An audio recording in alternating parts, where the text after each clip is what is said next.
Hey, what's up? My name's Mike Gamble. I'm joined by two homies today from the movie The Difference Between Us, premiering in Gothenburg on Saturday the 26th of August. Main man Paul and second main man Craig in the house. How you guys doing? Yeah, good man. Happy to be here. Nice. Yeah, I love it. Is it your first time in Sweden? It is, yeah. First time. What's your first impression? Oh, I love it. Absolutely love Are you just saying that because we're recording? You're supposed to say you like Sweden, or? Is the camera still on? No, it's honestly such lovely, clean streets, beautiful buildings. Clean streets, yes. People are amazing. Yeah, chill vibes. It's great. That's yeah. because you're visiting. Yeah. Have you learned any Swedish words or phrases yet? Tuck tuck. Am I saying that right? Tuck tuck. Talk talk. Thank you. You're welcome. Talk talk. Which word we And Craig? It's my favourite so far. I'm sorry, I never quite caught that. What? It's a Oh. And That's the O with the two dots over it. no, sorry. There we go. Yeah. Do you know that's also a word, not just a letter? yeah. What does it mean? Island. Island. There we go. Yeah, it's a special language. Yeah, it's lovely. It just sounds. It's better than it's beautiful. It's better than Danish though. Have you been to Denmark yet? I've been to Denmark. Yeah. Ooh, what do you think of that language? Oh yeah, that was hard. Yeah, really hard to go. Yes. Yeah. Skal vi snakke lidt dansk right now? Men yeah, I work in Denmark often, but we're not going to do that right now because we're in Sweden. So let's talk about the movie a little bit. So it's going to premiere in Gothenburg, Sweden, which is where we are, which is the best place in Sweden. What would you like the audience to get out of the movie? Oh, just really, I want them to sit down, forget about everything else, watch The Difference Between Us. Know that this was built from the ground up, from filmmakers that just love film, actors that want to tell great stories, and a wonderful director that just wants to get this film out there. And we have a wonderful, of course, local Swedish music guy who put together our amazing track, The Distance Between Us. So. Nice. So how did you connect with the Swedish gentleman by the name of Axel Olsen, who also goes by Axel Jane of the group Jaded Jane? That's the very one, yes. Well, Jaded Jane, I actually met him first time at the premiere that we had back in Glasgow. It was a wonderful time, red carpet and everything, and he is quite a dapper man, very, very intellectual. I love chatting with him about all things, and yeah, we just got along really well. So well, in fact, that I'm here now in Gothenburg. And Craig? Oh, I'm so excited. I'm so excited for like an international audience for the first time, which is something I've never actually experienced before. And just because also we had a mainly predominantly Scottish audience and also some African as well, audience as well. So I'm really, really excited to see a totally different nationality, see how they respond, whether they'll laugh in the same place, whether they'll, have an emotional reaction in certain places as the other audience did. So yeah, that's what I'm most looking forward to, just watching how they react to things. Interesting. Because also, you said the film was made by writers who like to write filmmakers like to make film, actors who like to act and stuff. And I think that's one of the best films to watch because it's not only a passion project, it's filled with love and energy. With that, what was one of the hardest scenes to portray in the film, or one of the hardest storylines to portray in the film? For you, that's what Ooh. I have a ready answer to go for that. Okay. Straight away. Basically, my character Michael has something of a mental breakdown in one scene, and we had to spend quite a long time getting ready, camera wise, and setting all the shots up. So they told me just go into your own little corner and prepare yourself mentally. So I did that. I took myself to that sort of dark place I needed to go, sort of fuel for the scene. And basically after that, we go in, there was like a tension in the air, and Etienne called action. We go in, I started running on the spot, and then I marched in, and I'll not give anything away in the scene, just that I go a little crazy, and my goodness, I'm up high, I'm down low, and I'm on such an energy level, and it just comes crashing down, breaking down into all kinds of different emotions, and that was a challenge, a lot of fun to shoot, but as an actor, really challenging. Wasn't sure at first if I could do it. Right. Proving it to myself and doing it, and just at the end, when Etienne finally called cut, you could just feel in the room, the tension just evaporated. It was like, do we have the shot? They watch it back, and he's like, we got it. Nice. All right, so coming from the acting standpoint of crossing that border of also knowing like how far you can go, were you in the room when it was being shot? Oh yes. What was your reaction to when it was being shot? I was just because I've known Paul for such a long time and we're pals. But yeah, it was the first time I was just watching him going, oh yes, Paul, here we go. Come on now, come on, keep going. I was really just rooting for him the whole time because I was obviously I worked in the film as part of the crew as well. I was a producer on the film and also one of the writers in the film too. So I was just sitting there with my headphones on. And just I kept checking every so often because I was watching Paul getting in the zone. I was just going, right, okay, all right, okay.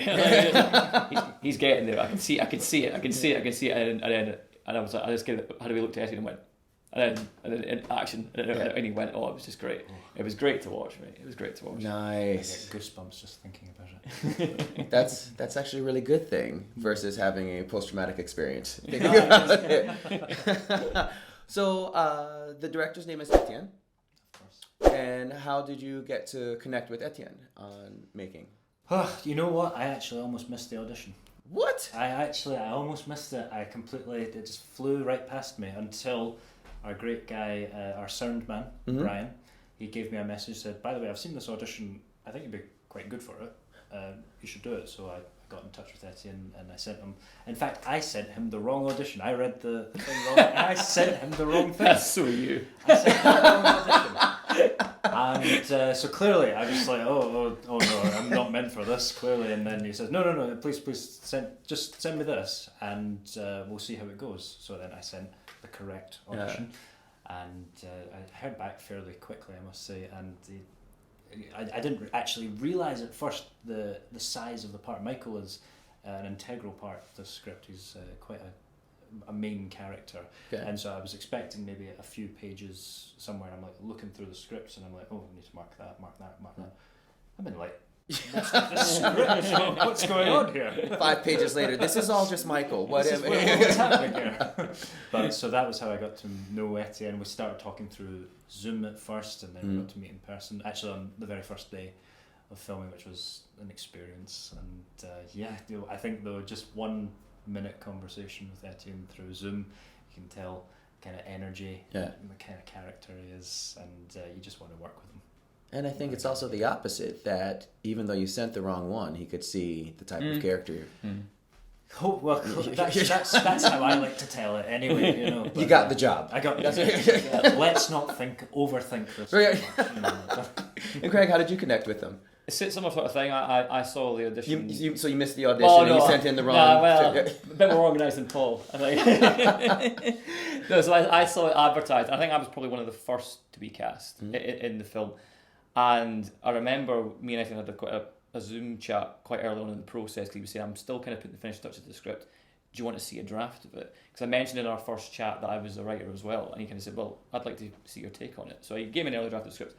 And I remember reading it and just going, I get this. I get this story. I understand what he's wanting here. I can totally see it in my head.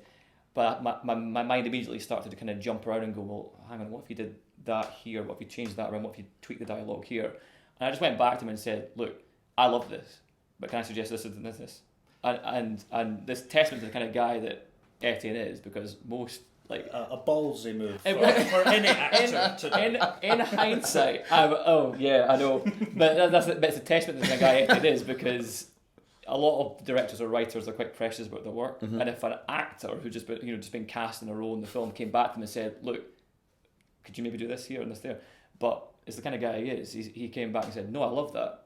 And then he kept asking me more and more questions, and it kind of just gradually evolved the relationship until I was co-writing on the script with him. Nice. Which was fantastic. But he's such, as Paul was saying, like, there's just an energy about him. It's just, he's a fantastic guy to be in the room with, and immediately when you're in the room with him, you feel better about yourself, the industry, how your life's going. It's just great. Yeah. So he's perfect. He pulls you in. Yeah. Nice. Definitely. So I think he's going to pull you in. I think he's going to pull the audience in with this movie as well. Oh yes, for sure. Is it heartstrings? Is it where do we go with it? Is it a range? Is it there, then there, then there? How we? I think there's a few things. There's a few topics we're touching on, but also some of the more traditional aspects of filmmaking. Maybe a bit of a love story here, maybe something to do with race over here. There's quite a lot going on that I think maybe even if it doesn't touch you in one of the areas of the film, there's quite a broad spectrum of things going on in the difference between us that'll pull audience members in. And again, like Craig said, I'm curious to see how in a different country, see how that plays with a Swedish audience. Playing on the title, playing on words, because that's what Swedish people like to do. The differences between us, will that also help in general, in societal differences, in people differences? Is that something that the audience will take away from it? Not just the title of the movie, but also something that relates to us? Yeah, no, I think for sure. There's Michael's character and Junior's main actor plays the character of Alex. And I think it's quite easy to make an assumption about both of them at the start. Again, I'll not give away No, give it away. much, Don't give it away. No. But it's quite easy at the start to make an assumption, and then you start learning more about their backgrounds. And they are quite different and yet also very similar. And this kind of similarity, but the differences actually create tension. But it's also partly the reason why I think they're drawn together in the first place in certain ways, and I think they'll find by the end that the difference between us is the very apt title for the film. And Cool. they'll definitely take away this idea that the differences between us can be a problem, but also maybe a big benefit. Yeah, something to be celebrated. Yeah, for sure. Okay. One more question for the two of you. What is one key word that you want the audience to relate to your specific character in the movie? As in how you want to feel about our character? However you want them to relate to the character. Oof. Aha. One key word. One key word. Okay, it can be a phrase. A phrase. Not a synopsis. But if you had to give... I had to write an essay. if you had to write an essay and you had to give the Cliff Notes, which was just a line. Okay. I would say... Oh, I thought that the was it. That was another Swedish word. Michael, I'd have to say it's something along the lines of troubled, but it doesn't define you. Okay. Okay. And Pete. Oh, Pete's a tricky one. We're really going into detail about him in this interview, but you're going to see him when it comes to the film. I think probably the biggest takeaway for me is terror. Ooh. I want them to be scared of me. That's what I want more than anything. Ooh. Yeah. Let me tell you, on set, there's a couple of scenes where I was getting threatened, in various ways, and then we called action. Okay. Exactly. So I lied. I do have one more question. You said you've been friends for a while. Oh yeah. Did you know before you got there that you were cast in the same movie? Oh yeah. I think we discussed it. It was actually, I recall the conversation exactly because what happened was... you were like, oh! We were involved in this other project together, and we were trying to organise dates when we were available, and Craig said, I'm not available for these dates. Yeah! That's funny. Yeah. I'm not available for these dates as well. I was like, all right, you got a movie? Yeah, I got a movie. I'm doing a movie too. Oh, wow, is that funny? I'm doing a race-related drama. Are you doing? That's funny. I'm doing a race-related drama. That's so weird.